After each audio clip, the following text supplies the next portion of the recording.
Ada orang bertanya, saudara, berhutang itu dosa atau tidak? Saudara, jangan buru-buru menghakimi seseorang yang punya hutang, saudara. Saudara harus bisa pisahkan hutangnya produktif atau konsumtif. Iya kan? Nah, saudara, gampang mengecek secara sederhana keuangan Anda sehat atau tidak. Iya kan? Caranya bagaimana? Supaya Anda bisa cerdas menjadi financial planner buat diri saudara sendiri, yaitu mengatur dan memplanning keuangan Anda. Caranya begini, saudara. Kumpulkan semua aset Anda, jumlahkan. Aset itu adalah harta Anda yang hutang ataupun yang sudah lunas. Haleluya.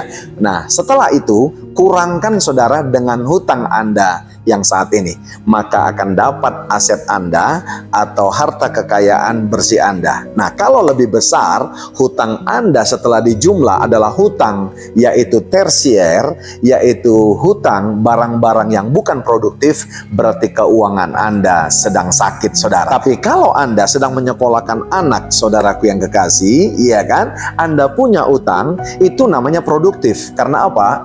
Sekolahkan anak adalah investasi.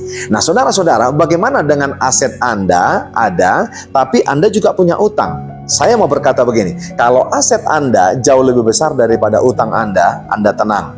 Selama Anda pastikan bahwa Anda berhutang, yaitu utang produktif, bukan utang konsumtif, maka saya pastikan Anda sudah menjadi financial planner buat diri saudara sendiri. Tahukah saudara, penguasaan diri dan pengendalian diri, saudaraku yang kasih, itu adalah kata kunci daripada buah roh. Kalau saudara baca Galatia 5, 22-23, Anda punya kasih, Anda punya kesabaran, Anda bisa lemah lembut, Anda bisa yang lainnya, ya, yang ada dalam konten buah roh, itu saudaraku yang kasih dimulai daripada apa?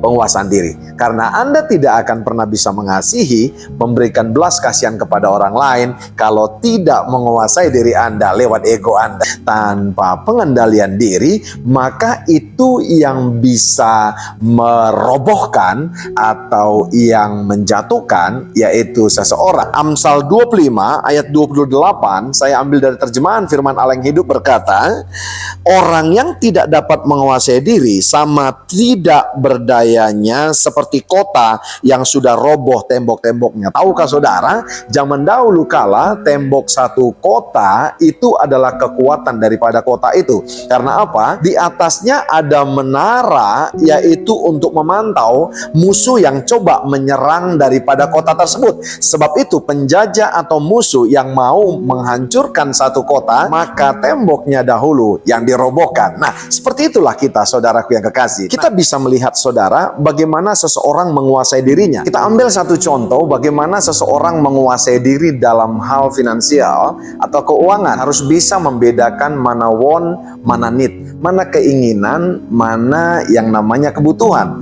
Karena apa, saudara? Tuhan kita cuma jamin yaitu kebutuhan kita, bukan keinginan. Termasuk dalam doa kita. Makanya disebut, saudaraku yang kekasih, berikanlah kami pada hari ini makanan kami yang secukupnya. Haleluya. Jangan pernah menjudge orang kaya langsung katakan sombong. Kenapa, saudara? Saya katakan demikian. Dia memakai yang ada padanya. Tahukah saudara, orang yang paling sombong adalah apa, saudara? Yang gak bisa menguasai dirinya, mengendalikan dirinya, yaitu menampilkan apa yang tidak ada padanya untuk orang lain bisa mengapresiasi dia. Ada begitu banyak kita melihat, saudara, orang tua pakaiannya mewah, tapi dia sangat pelit untuk investasi buat kebutuhan anak, termasuk sekolahnya. Iya kan? Itu yang saya katakan orang tua yang tidak bisa menguasai diri. Dalam kehidupan ada 3 yang disebut kebutuhan, saudara: primer, sekunder, dan tersier.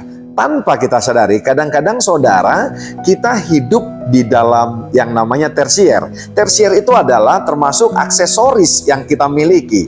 Dan itu, saudara, bukan kebutuhan pokok. Tapi hati-hati, saudara, yang kebutuhan pokok pun harus kita bisa menguasai diri. Karena apa, saudara? Kalau tidak bisa menguasai diri, makanan pun kita bisa jadi boros, bisa jadi royal. Di zaman yang sedikit sulit ini, ada harus 2 hal yang kita lakukan untuk membuktikan kita bahwa adalah orang-orang yang menguasai diri. Yang pertama, saudara harus beradaptasi. Tidak bisa memakai gaya hidup yang dulu, yang waktu saudara masih keuangannya mungkin masih lancar. Kalau yang pertama adalah adaptasi dengan keadaan hari-hari ini. Yang kedua, saudara harus memiliki yang namanya menemukan metode yang baru. Yang saya sebut adalah find new method. Saudara, jam ini kebutuhannya mau melihat waktu, kan menyesuaikan warna jam kita dengan apa baju dan celana dan sepatu yang kita kenakan. Selama Anda tidak bisa menguasai diri, maka Anda akan roboh